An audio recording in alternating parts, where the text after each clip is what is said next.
What's up? Yo, Oh, we've made it. shit. Oh, what's happening? Nah, nothing. I had to just download the newest edition or whatever it is. Nice, nice. We're up to date. Who, Mickey? um, so for those of you for the people listening who might not know you, you essentially run probably one of New Zealand's most well-established nutrition businesses now. We're getting up there, I think. Number three was I or know that was yes, like number, yeah, yeah, number one. Probably right, number yeah, one. number one. But where I actually wanted to start, and I want to see if your recollection of this is the same as how you and I actually got introduced. So from what I,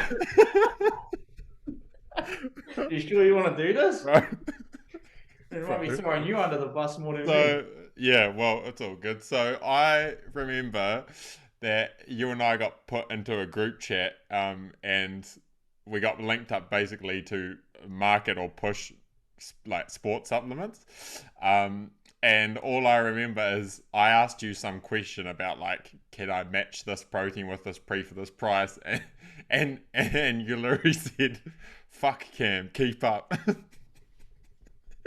And I didn't even Yeah, know you, and I was like, that was probably right. That was probably right. and then the next thing I remember is that kind of fizzled out, and then you ended up down Dunedin, and I don't even know if I've told you this, but bro, I remember seeing a video of, and I hadn't come to the store yet, but I remember you seeing a video walking up from the gym the hill after legs day, and you were like limping, Yeah. and in my head I was like, fuck this guy, like, I was like, he's all shit, like, uh, so I think I still have that video, bro. My shirt's yeah. like too big for me, eh? Yeah. And then I was actually, it's funny because I was trying to go find that message you roasted me in like yesterday where you told me to keep up. So I went back through our messages, and what happened is you messaged me like, oh, am I looking at relocating to Dunedin? And I was like, oh yeah, I'm already here. And you were like, oh rats, I thought you would have been in the store already. So I just hadn't come in the store. Um, and then I ended up coming to the store, and like you just hooked me up real mean, and I think I sent a few mates in, and then it kind of flourished from there. I guess our bit of a Yeah. bromance we've got going on It's now. weird.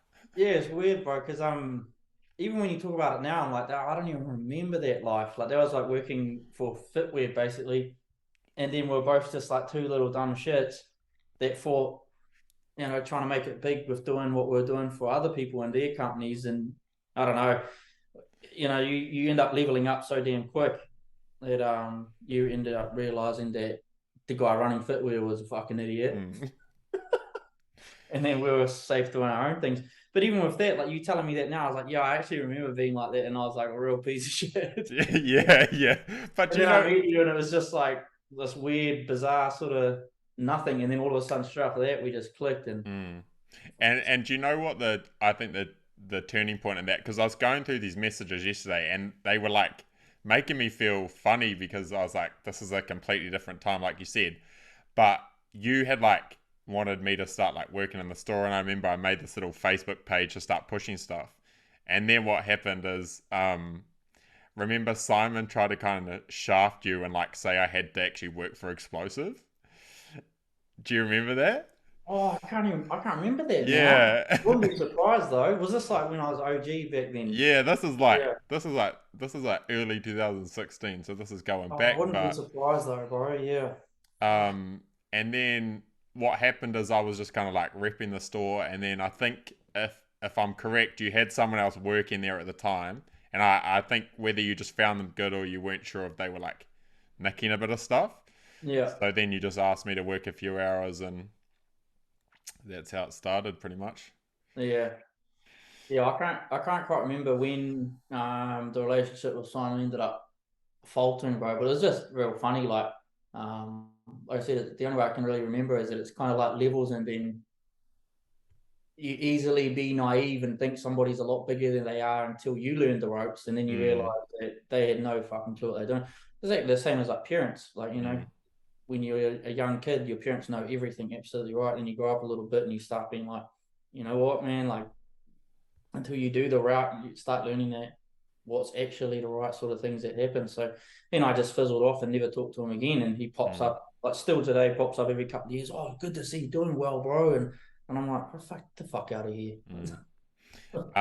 And I was thinking it just from all the different like jobs I've worked over the years, like you have, it was real interesting because I was thinking about this morning with us getting on, but I was like, I probably worked at the store for you for about 3.5 years, a little bit on and off. But in that time, I don't think we had any major issues. We had a couple little tiffs. I left the sign out a few times. End of the uh, world, bro. End of the yeah. world.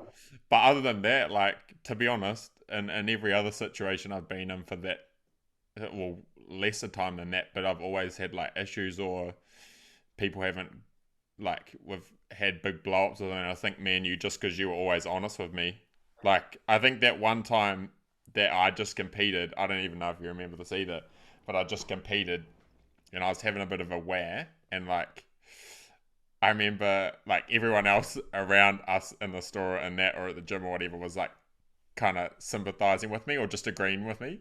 And then Yeah, I can't remember exactly what you said, but you were just like straight to my face, bro. You were like, bro, that guy that beat you probably should have won anyway, so all good. and yeah, I was yeah. like, I was like cutting the moment, but honestly, I went home and I was like, nah, you're actually right though. So like, Yeah, I am being a suki lala. Like that dude probably did work hard, even though I'm sure like I work super hard. yeah, He's a human too, and he actually might have done more than me. So like, yeah, get over it, basically. yeah, man. Yeah, I was about to say like that because I've had heaps of employees now over the time as well, and legit, I guess that it's funny because when you be honest, be you or the employee or the employer, when you be 100% honest, you kind of you give the other person the opportunity to stand on you really, Mm, and most people will do that. They'll take advantage, like being humble and being honest puts you in a position where people can take advantage, and most people want to do that anyway. So I've noticed that with almost every single employee that I've had, it has been a fucking disaster. Yet you still don't find the really good ones unless you be honest. Anyway, that will be 100% all it was we were mm, honest enough to be like, fuck, if we've got a problem, we'll tee off mm, about it. The other thing about that is like you're real good at being that you're open to being wrong. And mm, it's likewise with me. It's like you should be confident and bring up the points that you have, but if you're wrong, all good. And mm, I think a lot of people are either, they don't want to be honest anyway, but they're also too scared to be wrong. And I'm like, who cares? Like, if you're mm, wrong, you're better to find it out anyway. So, when we used to bring up things together, sometimes I'll be wrong, sometimes you'll be wrong. But either way, if you go home and just get over it and go back the next day, you're going to have a better relationship and perform better anyway from it. So mm, that'll be legit why it worked. I learned that in the army days anyway. mm, If you had a problem with someone, you go sort it out. Even if you had a fight about it, the next day it's done. So instead of fucking going home and constantly having this anxiety and bitching about somebody or whatever it might be. mm. So that's probably why we did really well anyway. Yeah. And then basically, I want to lead into or like connect the dots how moving to Dunedin, opening a supplement store ended up becoming a send. But from my perspective, like I remember when I first came in there that you were writing like diet plans, nutrition plans for people. Yeah. And you even offered to me, and at the time, like I'd only just known you, and I like had some other plan to go with someone else in my head. But what did that process look like? When did it start, and how did it transition from the store to Ascend? Was the store actually your goal at the start, or was it always to sort of do nutrition programming? Yeah. So I kind of did nutrition like I was definitely invested in it and I enjoyed it and I like, get as many courses as I can and Mm, push as much education into it as I can. Like uh, when you're working sort of 40-hour weeks, you go home, you get to do whatever you want. People mm, play PlayStation games, they play their fucking, read their books, go do their art, go do their sports, whatever they want to do. I was like, find out more about nutrition, find out how I mm, can do the best. And initially, I wanted to be the best at it. So I wanted to find out what I was putting in my body and how I could make the biggest advantage with it. And then, like most people do, once you start competing or start looking good, other people start asking for your help. So then I was just doing it just to be kind and just wanted to help people progress them as well. And it would have been probably, I don't know, only like 6 to 8 months after leaving the army, and I was in the sup store that I just started doing that. You know, people would ask for nutrition help. Oh, fucking just tasted some of that juice. People ask for nutrition help, and then they would actually get fantastic results because I was actually putting into facts rather than just another Mm, fucking brand that I followed. And then yeah, the goal with Dunedin was to actually build a sup store. I even remember the first couple of years there, I was trying to plan in my head how I could open the next store, how I could do very well, and I was like pumping in all of my effort and attention into ASN, which was like the goal was to be. Oh, I mean, I was fully for it. You would have remembered when I first got down, mm, like, ASN, every single thing I post was all about that. mm, But that sort of route ended up fucking me over and giving me my first deep dishing of business and what it's all mm, about. And as soon as that happened, I kind of changed my mind. And it'd been like 2 or 3 years of helping people and seeing that it could do really well. And then I was like, you know what? Like, I definitely want to step back from this supplement store bullshit now. And I'm not even about it anymore. And you would have mm. noticed that too when I just cut all posting and didn't care about the store anymore or whatever. And then it was just like, well, let's just post the send up there. Let's just put a price tag on it and see what happens. And I think it was like a month, and I had 100 clients. So Mm. after that, I was kind of like, I'll catch you later. Drop the store, and that was me.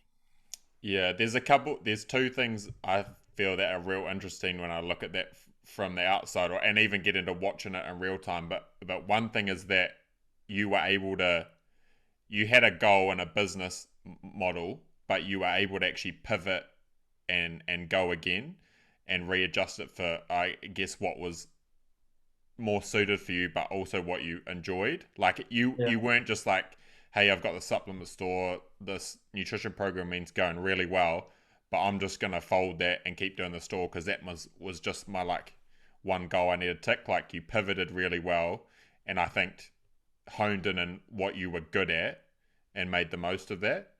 Um, and then the other thing was that um, just I noticed even like you took a lot of things and experiences from the store and almost like filtered out the bad and put the good into a send with and how you dealt with people.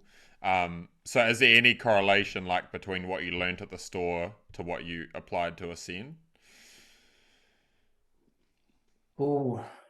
I mean, like, accidentally without even thinking about it, that every single thing you kind of go through shapes how you apply yourself in the future. Mm, People ask me that all the time. They ask me, do you think education is most important, or do you think experience is most important?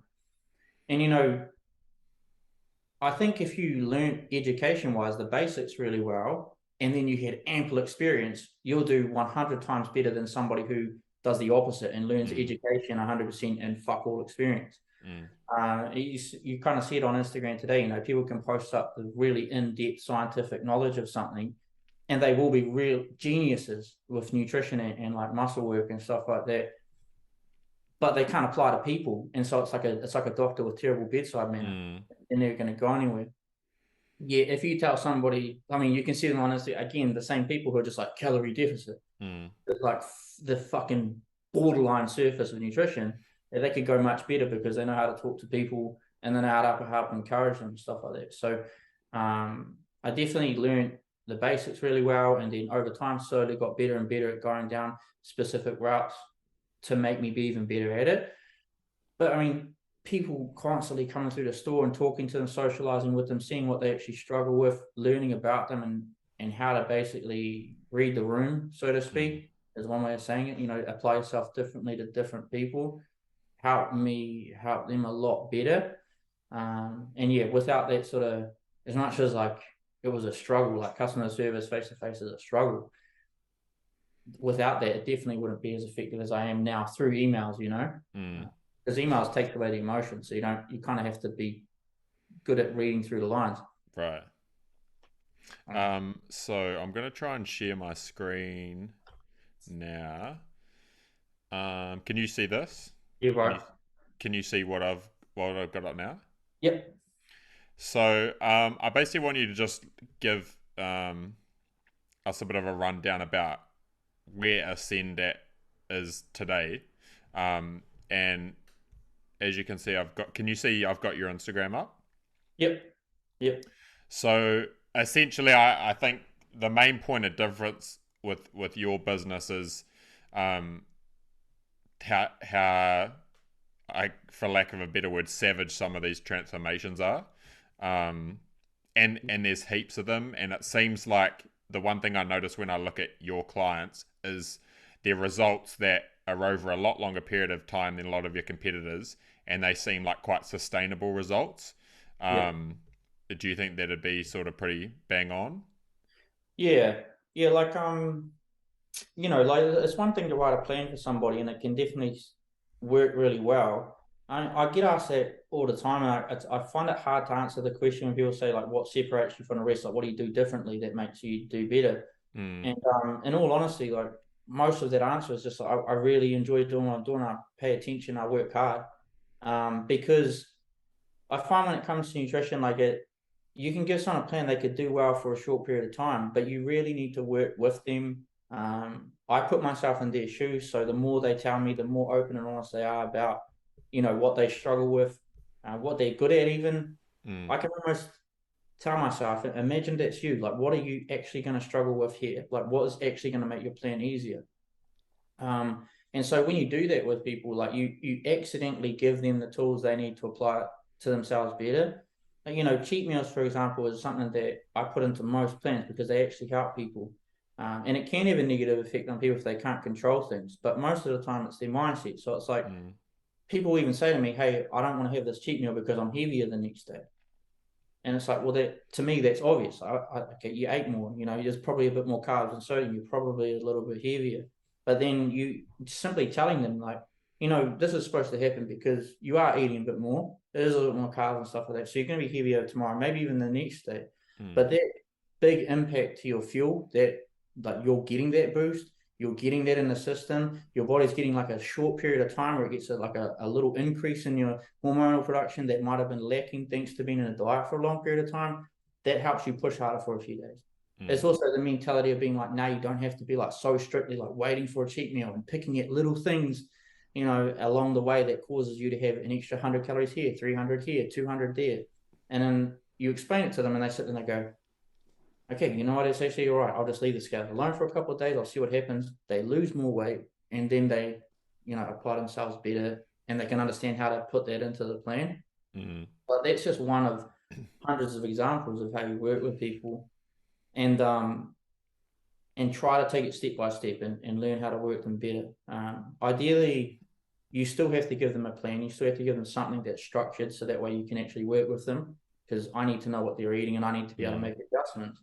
But then it's generally over time you sort of start taking steps and um, putting things into their plan that are going to make it easier for them or their preferences. And then also learning how to teach them to apply that a lot longer period of time. So yeah, I don't know if that makes sense or not, but that's yeah, kind no, of the for sure. goal I work towards. But yeah, in my side of it, why it actually works and I get that result is simply because I work really hard at it. Mm, I work at the 8-9 week mark. I'm talking to them about, hey, okay, cool, you've achieved this in 8 weeks. Now you want to make sure you can get to this in 16 weeks. So mm, this is how we, structure your plan now, and what do you want to get later. And it is like it does need weekly attention and constant like adjustment for knowledge, I guess is the mm. way to say it. Yeah. So you do have quite a large client base now. A lot of those are like general population, or just a general demographic, and then a select group of those are competitive athletes and bodybuilding, and I'm sure you have a few in a bunch of other sports. How do you handle? Do you approach? I assume you approach everyone differently, but even emotionally, do you deal with an athlete, someone who's got a goal or a date set, compared to someone who's got like an endless timeline just to work with you and get a little bit better? Like, what's the difference? Um, yeah, so there's always I'm like I said, like I do my best to try to put myself in their shoes, and obviously, even when we talked about this before, I'm open to being wrong. And I Mm. even say that in emails, be like, hey, I'm happy to be wrong here, but this is what I think's gone on with you. Mm. Sometimes I'm right, sometimes they're like, no, that's not it, you know. And then over time, you get better and better at guessing. But if someone's got a goal that's very intense, I just Mm. make sure they understand what their goal costs. So it's like if somebody wants to prep for a show and they got 20 weeks to do it, they got 25% body fat, so we need to lose 10 or something like that. Mm. We start working. I say, hey, like, cut the shit. You're asking for an ultimate goal that requires you to be the best of your ability on there. The worst thing that can happen to you is getting on stage, either not wanting to get on stage or get on stage and embarrassing yourself because you didn't look what you wanted to look like. Mm. Like, this is a big time goal. This is probably why it's one of the hardest things for me to do, or the hardest thing people for me to work with is people who want to do the bodybuilding sort of show or the elite athlete sort of goal, but they don't want to put the elite athlete application to it. Mm. And most of the time, it's just not understanding what it actually costs and what it takes. But Mm. I've walked both paths before. I've walked the path of being like, oh, well, let's just see how you go on stage. And I've Mm. also the path of being really strict on someone who can't handle it. And I promise you, I'd pick the strict one that they can't handle, and I'd rather them sign off because Mm. it ends up being too harsh on somebody, and then they also don't get the result, and then usually I get the blame. Mm. But realistically, when someone's like 2 weeks out from a show saying, "Oh, I just had a cake last night" or something like that, you're like, "The fuck out of here!" Like that's not your goal. So it's more or less just making them understand their goal and what rate can they get there. Have they got the patience to actually take their time with it so they can have an easy plan, or Mm. is it better to put a harder plan in place and let them get to that result faster and then pull back? But yeah, for me, when I map it up on my side, it's kind of like, what do they actually want to achieve for their goal? Mm. How are they going to get it there? And then I throw the plan to them, and I generally explain to them, like this is your goal, this is what it's going to cost, because no matter what happens in between, it depends on that end state with how hard the plan is going to be or how easy it might be. Mm. To tell you the truth, like 90% of people who sign on with me, like it's the general goal. They want to be a little bit healthier and lose a little bit of weight, but they're actually not too phased on how fast it happens. Like so Mm. there are some people who are really impatient, so to speak, but that's generally because they're not understanding how fat loss actually works. Mm. So they do think they can lose 2 kgs every single week because that person did it in this 8 week challenge. And I'm like, well, look behind the 8 week challenge and they were eating fucking lettuce leaves all day. Mm. They were really miserable, but you actually want a lifelong challenge and change, and you want a lifelong goal, which requires a lot more time put into it in a plan that you don't want to freaking go home every night and smash back ice cream from the freezer. So Mm. most people do that. They're happy to just, as long as the progress keeps coming. And I think, yeah, if I had to pick like what that's related to, it's just because they see these short-term challenges from people who put a big impact in fast, and then they misunderstand what goes on behind it. So they think, if I want to achieve weight loss because that person lost 10 kgs in 8 weeks, I can do it too. Mm. Until they find out how difficult it is to lose 10 kgs in 8 weeks. Yeah. Yeah. What do you think the biggest barrier of uh, Ascend is as a business? Like, what's the biggest hurdle you're having to constantly, like, again, for lack of a better word, pivot around, climb over, problem solve?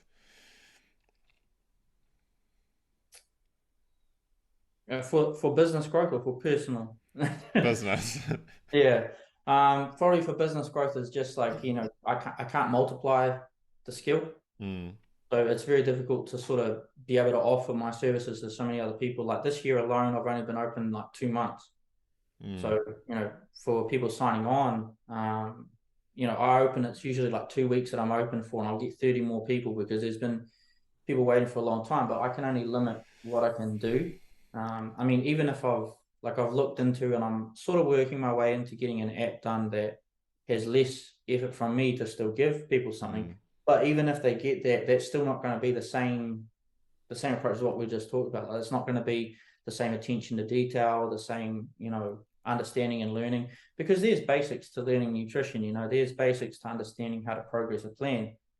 But when you get every single individual, that communication back and forth is something that's really, really Mm. valuable because they get the chance to see every single, like how they perceive things is going to be different from every one person. So you can tell somebody how how carbohydrates are going to affect their body if they pick a low GI or a Mm, high GI carb. But you can give that a formatted piece of paper that tells you everything about that, and they still need to understand it their way. So they've mm, got that come back. So that's what allows people to accept it and secure it in their head so they can go apply things. mm, So yeah, multiplying that service to that level is probably the hardest thing because we're limited to my time. mm. Yeah.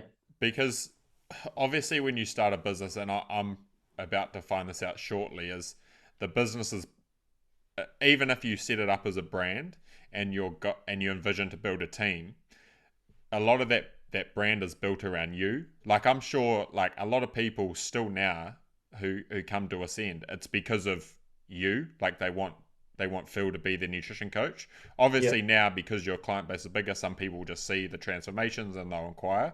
But like you're saying, it's very hard to duplicate that service you provide without it getting watered down. So Mm. is that something you're still like? Is that the biggest struggle of your business, trying to scale the same level of service you provide now, but just make it bigger? Yeah, well, like, because I'm not bothered business wise by it, I'm not sitting here being like, oh, I want to make more money and do more of this.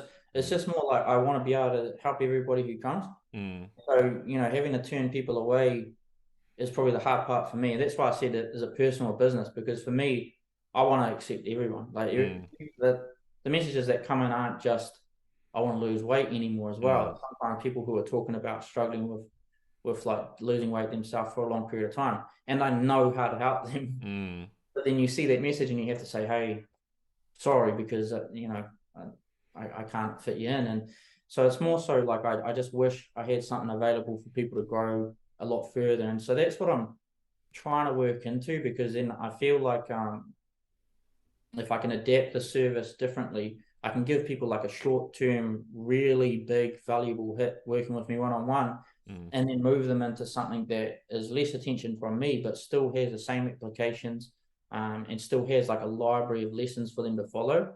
mm, Because yeah, it's like that saying 90% of people just want that lifelong sort of result. 90% of people also, once they've worked with something that they have seen results, obviously, so they can trust it to that extent, but they can understand it so they can back their own head when the anxiety kicks in. mm, It makes them apply it better. And so there's so much shit online to read, and you'll see contradicting points being thrown at people for everything. Sometimes they'll even be right. Like there's different ways to go through a diet anyway. mm, But once somebody understands how to do the workings themselves, they can ignore that and bet that off. It's like mm, when you've got lacking self confidence. If you lack self confidence, you won't apply yourself to the best of your ability.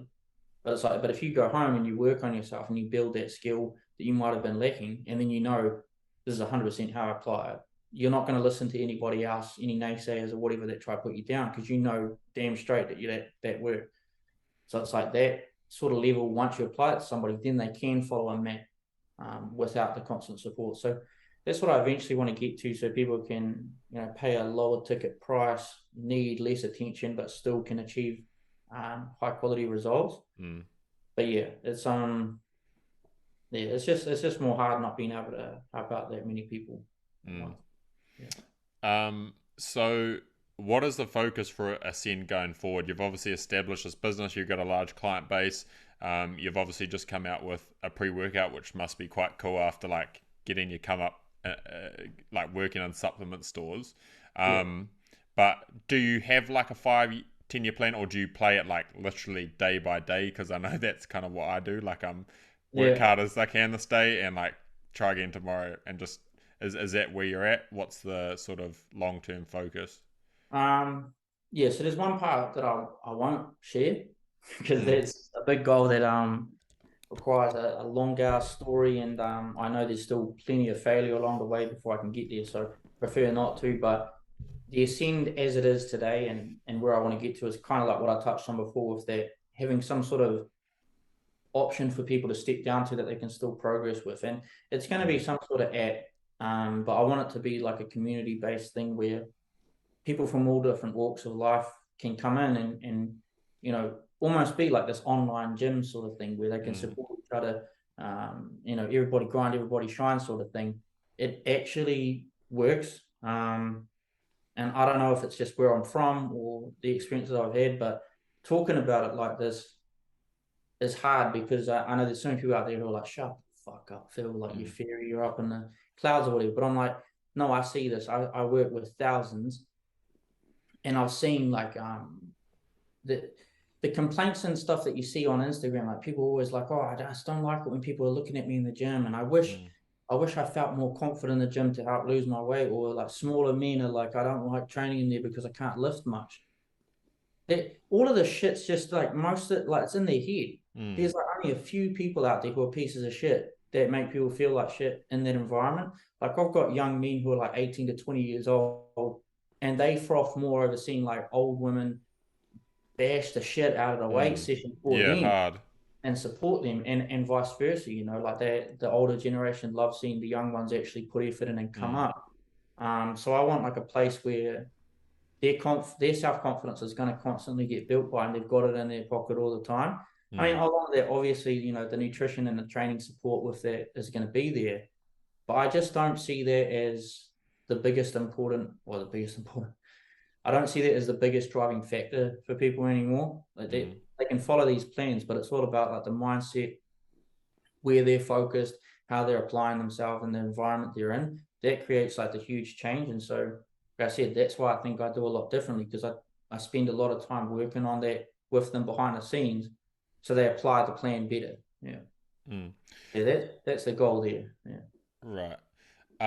So your clients now, I guess you've got a little bit of a military vibe to your business because you're in the army. Obviously, like you're doing very well, especially all through COVID and that. Like you've been able to establish and grow a business through all that stuff.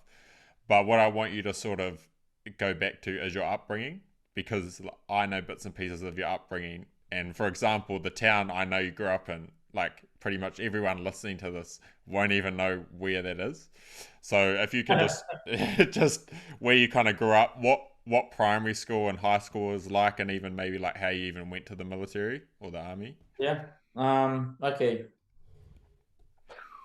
Right. So, yeah, I'm from Foxton. That's Yeah. pretty much the base of it. I moved there when I was 11. So that's pretty much like the most of my childhood. Before that was a few different schools, like I was born in Hamilton, spent a few years in Te Awamutu, a few years in Palmerston North, and then yeah, most of my grow up was from Foxton. And so um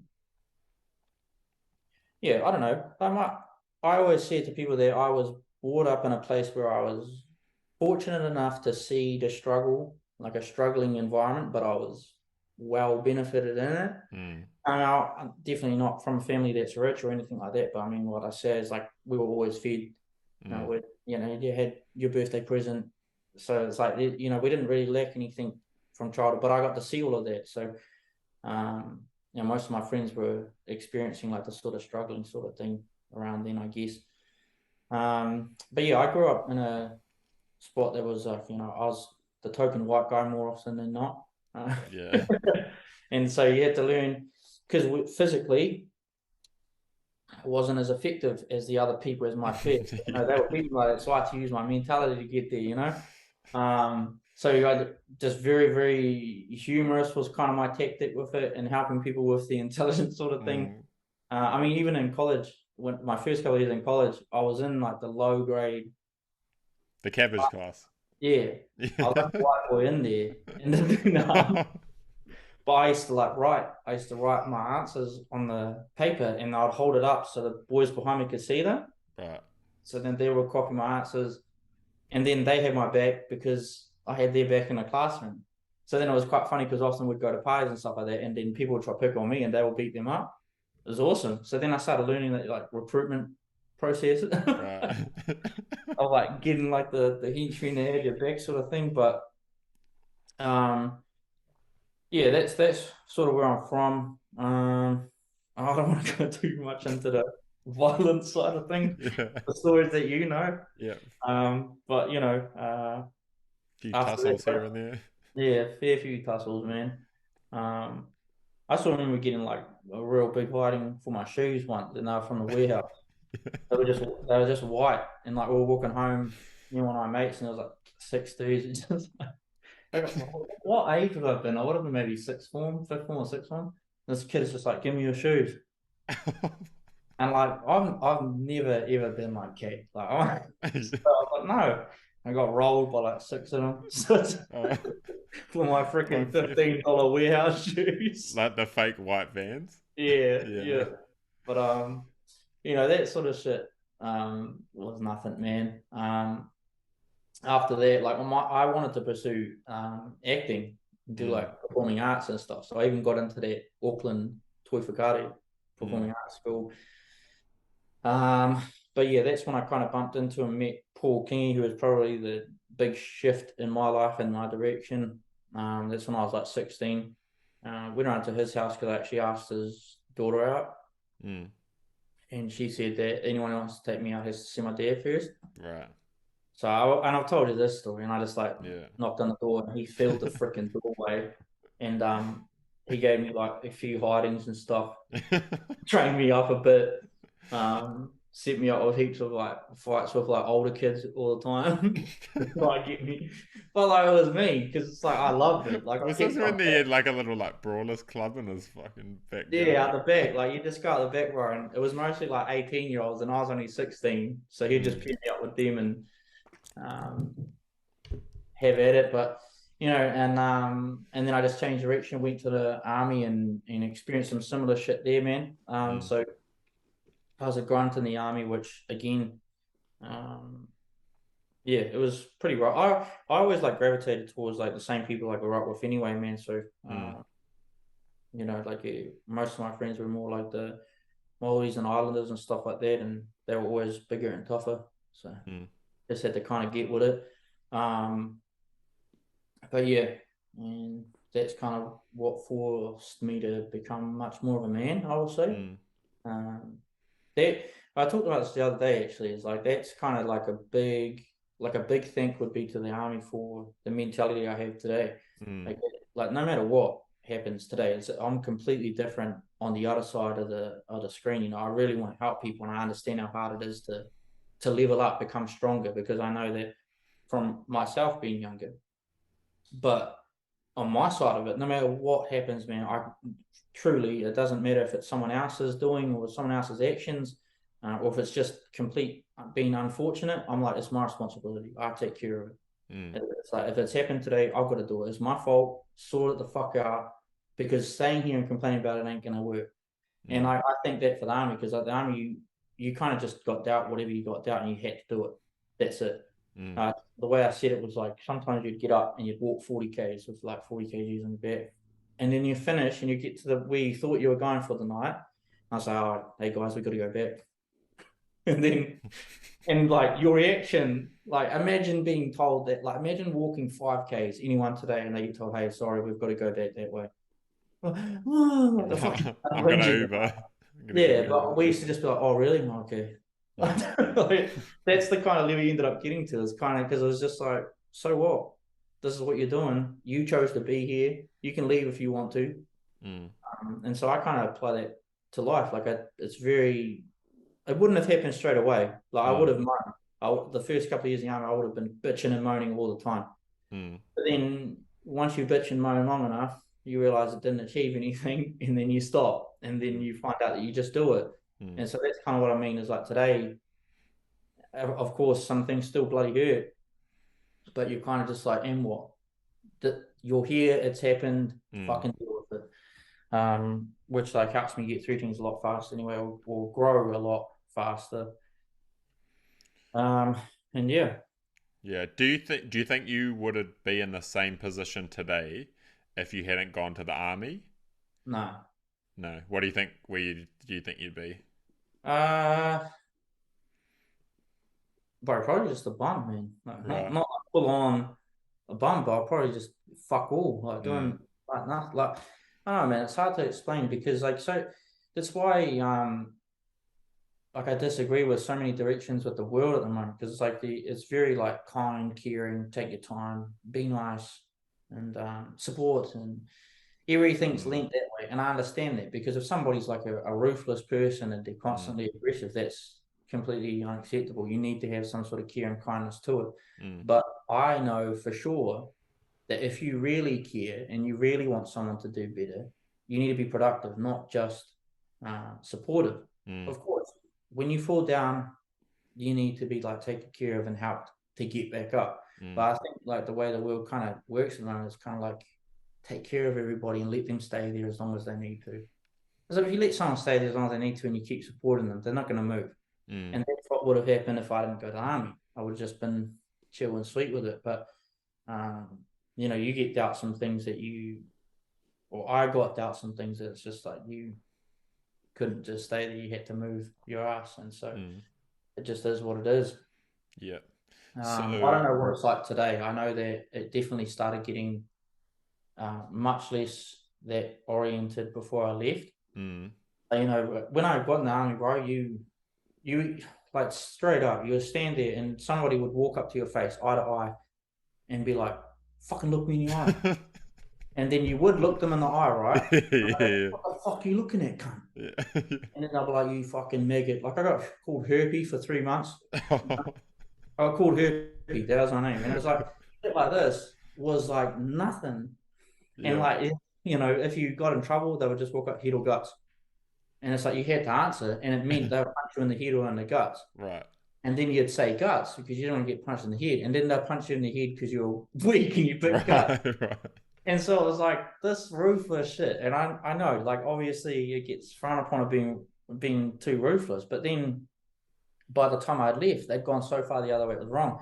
They gave new people in the army cards, and if you felt like you were threatened, you'd pull this card out and be like, I'm getting too stressed. Like you got to leave me alone. And if they pulled that card out, they had to just leave you alone. And I was like, that's Mm, just treating like the military like a game. mm, You think they're going to go overseas and get into a scrap and just be like, oh, the bullets are going too fast. Hey guys, here's my yeah, card.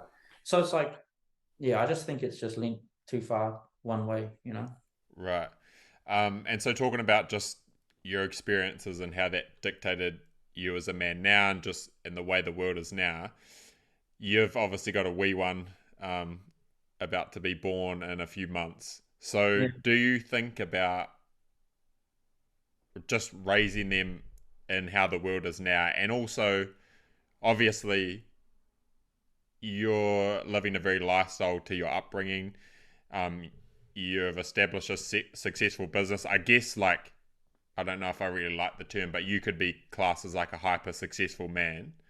Do you wonder about raising a child in that sort of environment and them not having the core values that you learnt? Like, do you think you're going to be able to teach them what you learnt through experience? Like Danielle's home, eh? Yeah. He's trying to get me in trouble. Oh, I have no worry whatsoever for my kid, man. He's going to kill the game. Right. 100%. No doubt about it. I'm worried about what I'm going to do now because I'm going to put Mm, so much time and attention into doing the best I can mm, for them. I like to think I have a pretty good um, outlook on things and being like straight down the middle as much as I can.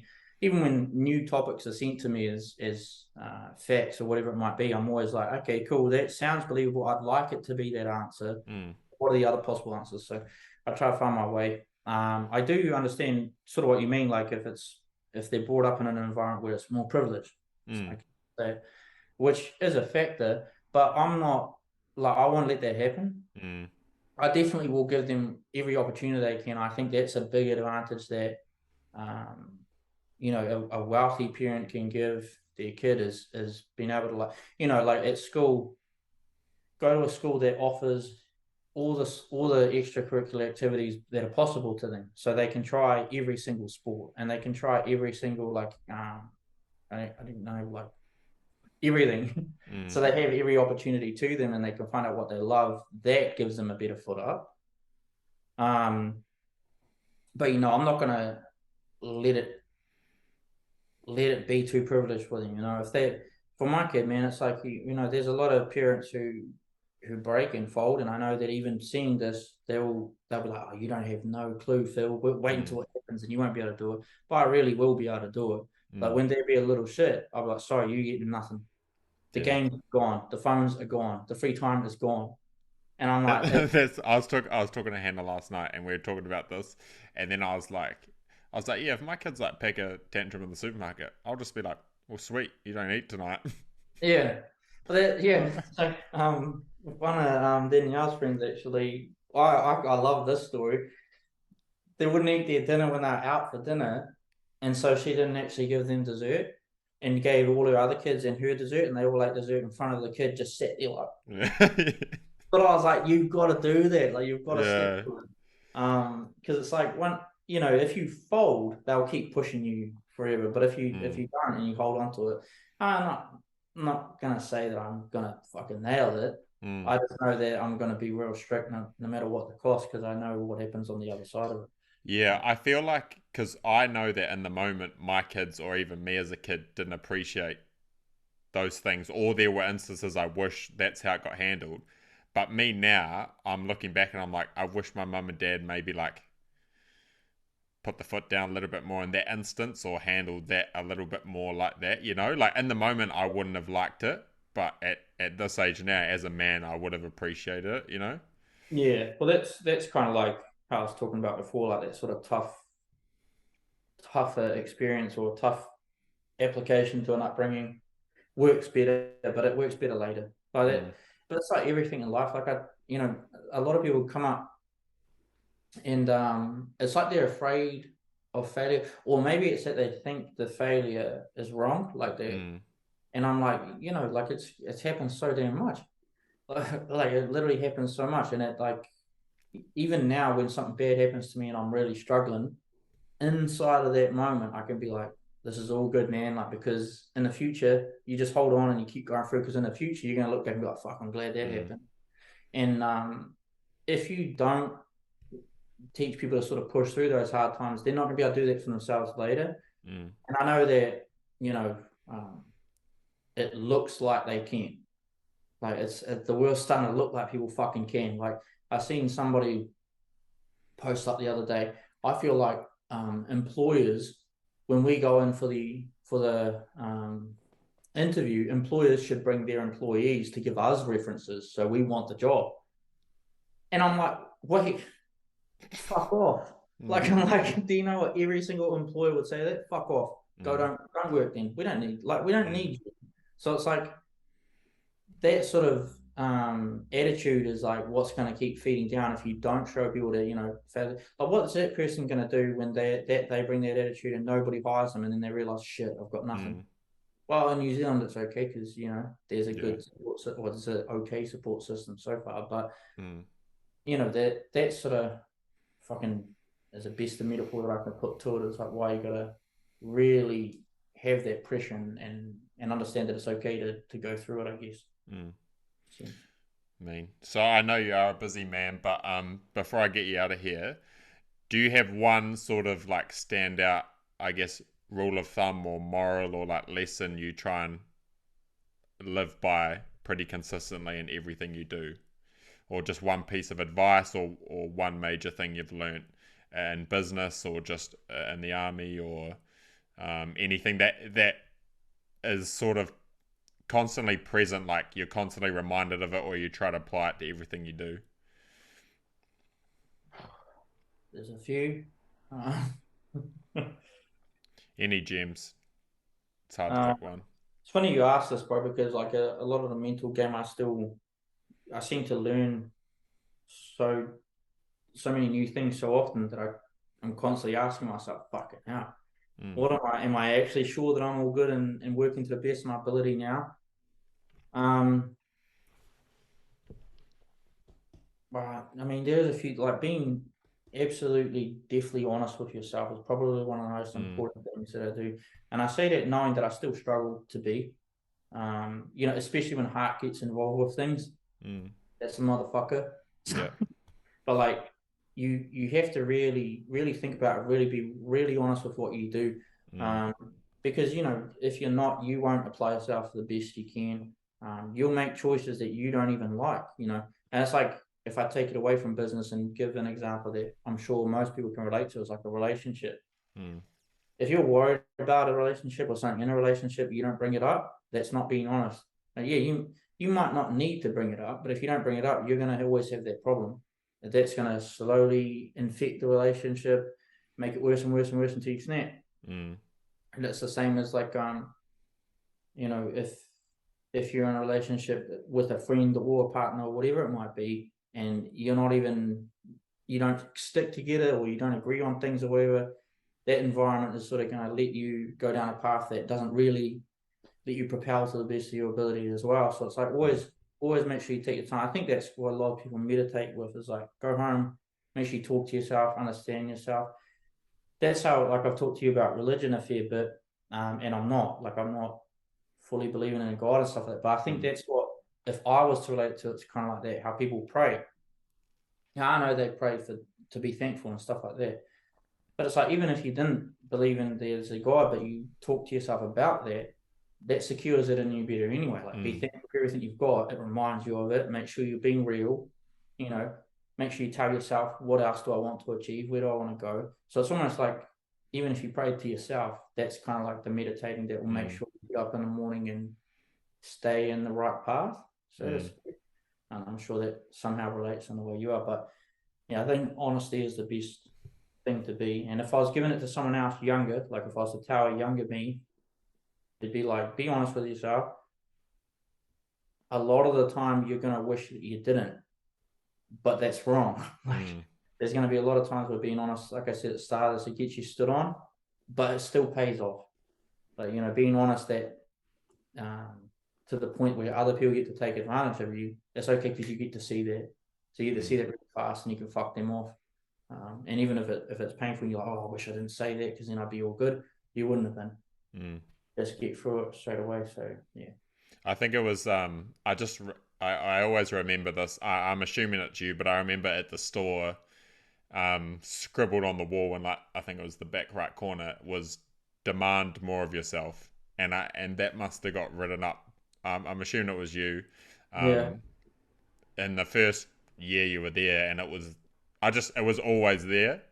yeah, Um, and that kind of carries over from what you're saying, because you're saying be honest with yourself so you can bring the most out of yourself, and I guess demand more from yourself.